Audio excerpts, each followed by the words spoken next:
இந்த வாழ்க்கையில் வந்து வருஷம் ஒருக்கா அந்த படத்தில் நடித்த அந்த கதாநாயகனுக்கும் அந்த வாழ்க்கை இருக்குது. இங்கே இருக்க எல்லா பெண்களும் அந்த வாழ்க்கை இருக்குது. இந்த மாதிரி ஒரு விழாவை நான் பார்த்ததே இல்லை. முழுக்க முழுக்க ஆண்களால் ஆக்கிரமிக்கப்படும் ஒரு விழா இன்று முழுக்க முழுக்க பெண்களால் இருக்கு. முழுக்க முழுக்க ஆண் தன்மையால் டாமினேட் செய்யப்படும் ஒரு மேடை இன்று முழுக்க முழுக்க பெண் தன்மையாக உள்ள வெற்றிமாறன். எனக்கு தெரியும், வெற்றிமாறன் பார்க்கல பயங்கரமா என்ன ராஜா அப்படிலாம் சொல்லுவான். அவனை மாதிரி ஒரு ஒரு ஒரு கிரியேட்டர்னா யார் தெரியுமா? பெண் தன்மை மனசுக்குள்ளே இருக்கணும், உடம்புல இருக்கணும். அதனால தான் ஏஆர் ரஹ்மான், இளையராஜாவும் பெண் தன்மை ஜாஸ்தியாக இருக்கும். கிரேட் கிரேட் கிரேட் அவங்க தான். எனக்கு வெற்றிமாறனுடைய ரொம்ப நெருங்கி எனக்கு தெரியும். நான் அவ்வளோ பக்கத்தில் அவனை அப்படியே ஒத்து பார்த்துருக்கேன். வெற்றிமாறன் இன்னைக்கு இவ்வளோ உயரம் வந்திருக்காருன்னா படித்து படித்து படித்து படித்து சினிமாவை சிந்திச்சு சிந்திச்சு சிந்திச்சு தான் வந்திருக்கான். அந்த பட்டறையில் இன்னைக்கு ஒரு கத்தி வந்திருக்கு, ஒரு முள் வந்திருக்கு, ஒரு பூ வந்திருக்கு.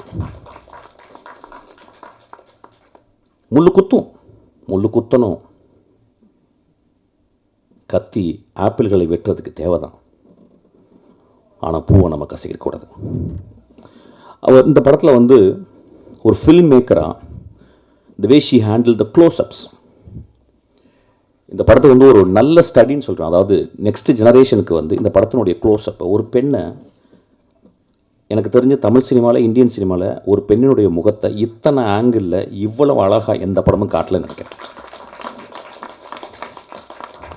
மணி சார் ஒரு பேட்டியில் சொல்லியிருக்காரு, there are very very few directors who knows how to compose close-ups அப்படின்னு இருக்காரு. I think she is one of the director.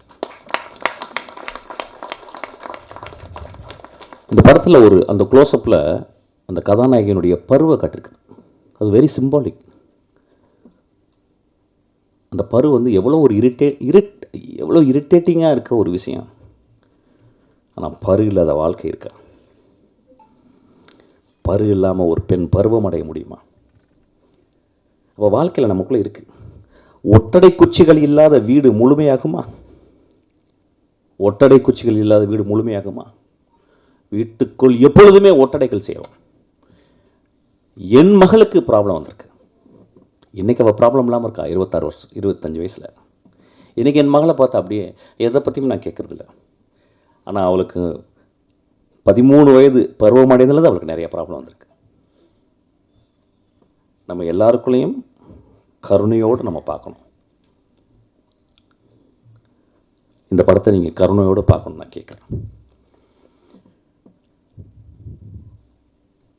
Vetrimaaran ரொம்ப சின்சியராக இந்த படத்தை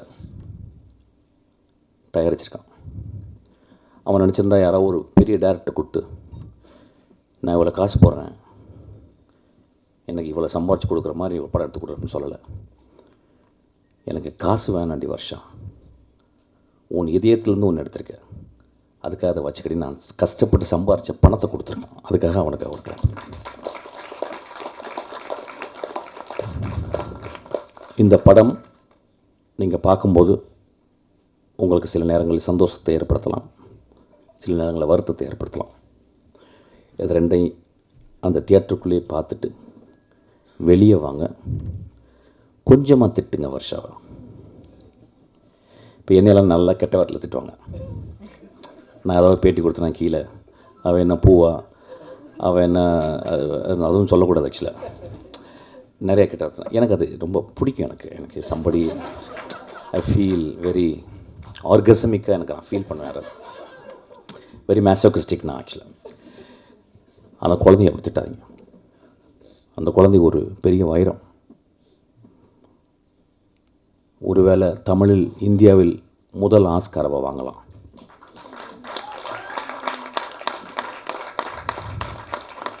ஒருவேளை அவருடைய அடுத்த படங்கள் நேஷ்னல் அவார்டு வாங்கலாம், வெற்றிமாறன் போல்.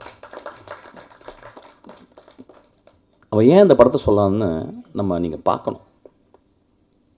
ஏன் சொல்கிறான் அவன்? ஏன் வந்து சார் ஓப்பன் பண்ணால் ஒருத்தர் வரீங்க சார், அப்படியே ஆடுறீங்க சார், விசில் அடிக்கிறீங்க சார், ஒரு 2 பொண்ணு உங்களை லவ் பண்ணுது சார், ஒரு அம்மா சென்டிமெண்ட் சார், அதுக்கப்புறம் மிஷ்கின் சார் படத்துலேருந்து வர மாதிரி ஒரு குத்துப்பாட்டு சார், அதுக்கப்புறம் வந்து ஒரு ஒரு 300 பேர் அடிக்கிறீங்க சார். அப்புறம் சார் அப்புறம் எதுக்கு பார்த்தீங்கன்னே தெரியாமல் நீ வெளியே போயிடணும் சார் சொரிஞ்சுக்கிட்டே. இப்படி கதை பண்ணலை. அவள் என்ன பண்ணுறான், என்ன முதல் கதை இருக்குல்ல, முதல் கதை வந்து முதல் குழந்தை மாதிரி.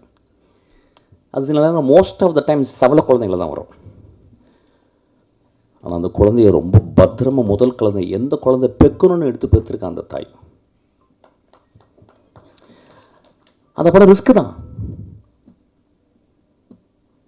அவள் தான் பெருந்தாய். ஏன்னா அவள் சமூகத்தை ஏமாற்ற வரல. சமூகத்தில் அப்படி சுரண்டி கொடுத்து அப்படி வருடி கொடுத்து அப்படியே எண்ணெயை வந்து அப்படியே இறகுல தொட்டு வருடி கொடுத்து நான் படத்தை ஹிட் பண்ணி நான் அடுத்தது வந்து இதில் 25 லட்சம், அதில் 40 லட்சம், அடுத்தது 2 கோடி ரூபாய் போகணும் அப்படின்னு அவள் எண்ணம் இல்லை. அவள் தன்னை சுருக்கி கொண்டு ஒரு நத்தை போல் சுருங்கி தன் வாழ்க்கையை முதல் நாள்லேருந்து 32 வயசு வரைக்கும் என்ன நடந்துச்சு அப்படின்றத ஒரு கேமரா வச்சு எடுத்திருக்கா. அதை அந்த எடிட்டர் அம்மா கட் பண்ணி 1 ஹவர் 55 நிமிஷம் கொடுத்துருக்காங்க உங்களுக்கு. It was her own life R it was her own dearest friends life. அதை நம்ம ரெஸ்பெக்ட் பண்ணணும், அதை நம்ம புரிஞ்சுக்கணும். நல்லா யோசிச்சு பாருங்கள், எவ்வளவு மோசமான படங்களை நம்ம பார்க்குறோம். அந்த படத்தை நம்ம குழந்தைங்களை கூட்டு பார்க்க முடியுமா? நம்ம மனைவியை கூட்டு போய் பார்க்க முடியுமா? நம்மளுடைய தங்கச்சியை கூட்டு போய் பார்க்க முடியுமா? எவ்வளவு விரசமான எவ்வளவு மோசமான இந்த படத்திலும் விரசம் இருக்கிறது. அந்த விரசத்தில் விரதம் இருக்கிறது. அந்த விரசத்தில் தெய்வீகத்தன்மை இருக்கிறது. ஒரு குழந்தையினுடைய படத்தை நீங்கள் பாருங்கள். இது ரொம்ப முக்கியமான படம்னு நான் சொல்ல மாட்டேன். ஆனால் நிறைய சாக்கடைகள் படங்கள் எடுக்கிற இடத்துல இது ஒரு சந்தனக்கட்டை.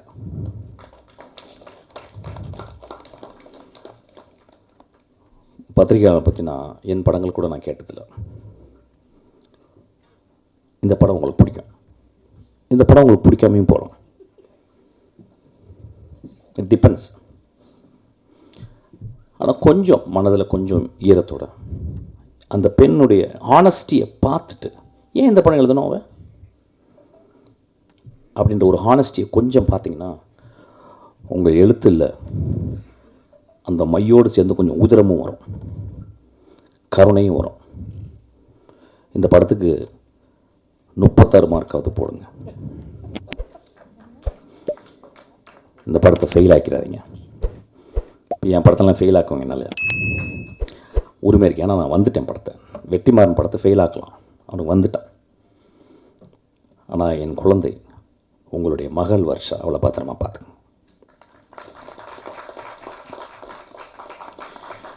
தேங்க்யூ. ரொம்ப அமைதியாக பேசிட்டேன்ல. ஓகே, அடுத்து நான் ஒரு ரிக்வெஸ்ட். இதுதான் கான்ட்ரவர்சி. இது வெற்றிக்கு ரொம்ப நாளாக வாடிவாசல் வரணும்னு எதிர்பார்க்குற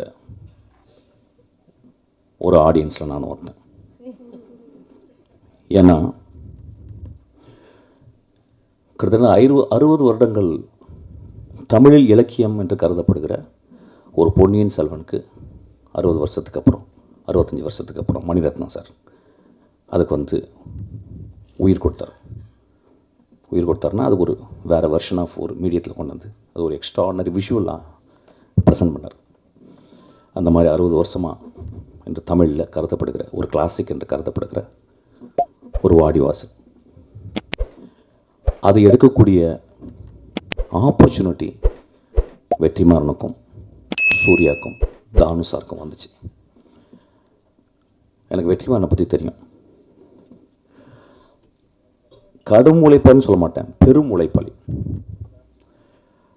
கிட்டத்தட்ட ஒரு மேட்னஸுடைய உச்சத்தை போயிட்டு அப்படியே தொட்டு நக்கிட்டே வர முடியும் ஒரு பெரிய படைப்பாளி. இஸ் நாட் சும்மா அப்படி இருக்க மாட்டான். எப்போ போனால் நான் என்ன புக்கு கேட்பேன்னா, I will read something about very politically very பொட்டன்ட்டான book. I will never satisfy with romcom, இதெல்லாம் இது பண்ண மாட்டான். ஸோ இந்த படம் வாடிவாசல் ஒரு கிளாசிக் அன்று தமிழில் கருதப்படுகிற ஒரு படம். கிரேட் புக்குன்னு நான் சொல்ல மாட்டேன், ஒரு வார் அண்ட் பீஸ் மாதிரி சொல்ல மாட்டேன். பட் இது தமிழில் வந்த ஒரு கிளாசிக். இந்த வாய்ப்பு இது வந்து வெற்றி கிடைச்சது வந்து நான் ரொம்ப ரொம்ப சந்தோஷப்படுறேன். அப்புறம் இந்த படத்தை வந்து சூர்யா பண்ணும்போது ஒரு பெரும் அழகனவன் சூர்யா, ஒரு பெரிய அறிவாளி வெற்றிமாறன், ஒரு அழகனும் அறிவாளியும் சேர்ந்த அந்த படம் எப்படி இருக்கு பாருங்க. அதனால் அந்த படத்தை வரணும்னு நான் ரொம்ப ஆசைப்பட்றேன். ஏதாவது டிஃப்ரென்ஸ் ஆஃப் ஒப்பீனியன் இருக்கலாம்.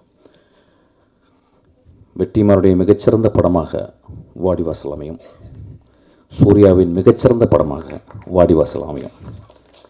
இந்த மேடையில் அவர் சொல்கிறேன், நம்புகிறேன். சீக்கிரம் அந்த படம் ஆரம்பிக்கிறதுக்காக நான் வெற்றியை நான் தாழ்ந்து ரிக்வஸ்ட் பண்ணி கேட்டுக்கிறேன். Thank you so much.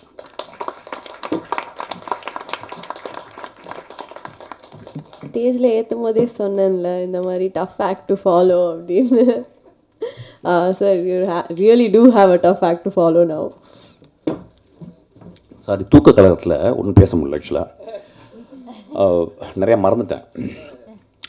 அந்த ஹீரோயினாக நடித்தவங்க, அவங்க பேர் என்னம்மா? அஞ்சலி. ரொம்ப extraordinary performance. There are places where she struggles. ஏன்னா பிகாஸ் லாங்குவேஜ் வரல, நிறைய இடத்துல கஷ்டப்பட்டுருக்கா அந்த பாப்பா. ஆனால் ரொம்ப ஒரு எக்ஸ்ட்ரானரி, ஒரு பொட்டண்ட்டான ஒரு ஆக்டர்ஸ். ஆக்சுவலி ஒரு ஆக்டர், நான் ஆக்டர் சொல்லக்கூடாது, ஆக்டர். அதுக்கப்புறம் அந்த படத்தில் நடித்தவங்க எல்லாருமே, இந்த படத்தில் பர்டிகுலராக எடிட்டர், அவங்களுடைய ஒர்க் வந்து இந்த எடிட்டிங்கை ஒரு ஆண் பண்ணியிருக்க முடியாதுன்னு நினைக்கிறேன். ஆக்சுவலாக இது ஒரு பெண்ணுடைய பார்வையில் தான் இந்த எடிட்டிங். உட்காருங்கம்மா. அந்த படத்தில் நடிச்சிங்க எல்லாருக்குமே, கேமராமேன் அந்த பையன், அதுக்கப்புறம் அம்மா வந்து எங்கள் ஊர் பாட்டுக்காரனை வந்து ஒரு 50 வாட்டி நான் பார்த்துருப்பேன். நான் யுத்தம் செய்ய எழுதி முடிச்சு யார் ஹீரோ, நான் கதை சொல்லி முடிச்சிட்டேன். அக்கோரம் சாருக்கு யார் ஹீரோனாங்க, பாண்டியர் ராமராஜன் சொல்லிட்டேன். அவர் ஐயோ நெஞ்சில் கை வச்சு எதிர்ச்சிட்டாரு. நான் நிஜமாகவே நான் வந்து ராமராஜனுக்கு தான் அந்த படம் எழுதினேன். ஏன் மதுரையிலேருந்து வர ஒரு டிடெக்டிவாக இருக்கக்கூடாதா? மதுரையிலேருந்து ஓட்ட இங்கிலீஷ் பேசுகிறேன், நாம் ஓட்ட இங்கிலீஷ் பேசுகிறேனே, ஏன் அவர் பேசக்கூடாதா? ஆனால் ப்ரொடியூசர் பயந்தார். சரி சார், அப்போ சேரன் சார் உங்கள் அப்பா அப்படின்னு உட்காந்தார். அப்படி தான் சேரன் வந்தார். உங்களை ரொம்ப நடிச்சிருக்கேம்மா, இந்த படத்தில் ரொம்ப எக்ஸ்ட்ரானரியா. I think you used all your, maybe 35 years you couldn't come actually. That gap made you a kind of a boiler actually, kind of ஒரு ரொம்ப பியூட்டிஃபுல்லாக நினச்சிருந்தீங்கம்மா. அதாவது எனக்கு தெரிஞ்சது, அதாவது இருக்கிறதுலே கஷ்டம் குடிகாரனோட குடிச்சிட்டு குடிக்காமல் இருக்குன்னு கண்ட்ரோல் பண்ணுறது தான் ரொம்ப கஷ்டம் ஆக்சுவலாக. அந்த தாய் முழுக்க தான் 2 பக்கமும் இருதலைக்குள்ளி எறும்பு போல் கஷ்டப்பட்டுக்கிட்டே, இந்த பக்கம் ஒரு வீடு, இந்த பக்கம் குழந்தை, அதுக்குள்ளே படுற கஷ்டத்தை ரொம்ப எக்ஸ்ட்ரானரியாக பண்ணிங்கம்மா. தேங்க்யூ. அதுக்கப்புறம் எனக்கு பெரிய சர்ப்ரைஸ் வந்து சரண்யா வந்து ஒரு எக்ஸ்ட்ரானரி ஆக்டர்ஸ். என் படத்தில் வந்து நான் ஏதாவது ஒரு சின்ன கேரக்டர் தான் எழுத முடியாது ஆக்சுவலாக. ஒரு சின்ன கேரக்டர் கூட வந்து பண்ணுவாள். அவ்வளோ ஒரு ரொம்ப ரொம்ப ஒரு ஜென்யூனான ஹார்ட்டான இந்த படத்தில் வந்து நல்ல பெர்ஃபார்மன்ஸ். டப்பிங் நீ பண்ணியிருக்கலாம், ஆனால் கொஞ்சம் தப்பாக இங்கிலீஷ் பேச தெரியும், அதனால தான் வருஷம் கரெக்ட் பண்ணிட்டா அப்படியே. அதில் புரிஞ்சிருச்சு ஆக்சுவலாக. யாரும் நல்லா டப் பண்ணியிருக்காங்க, இங்கிலீஷ்லாம் சரண்யா வாயில் வந்து பேச வச்சுருக்காங்க. அதனால் ரொம்ப தேங்க்ஸ். இந்த பாப்பா யார்? இந்த பாப்பா நீ ரொம்ப எக்ஸ்ட்ரானரியாக பண்ணியிருக்காங்க. இந்த இன்றைக்கி வந்து I think she rule this stage. ரொம்ப நல்லா இருந்துச்சு. Thank you so much.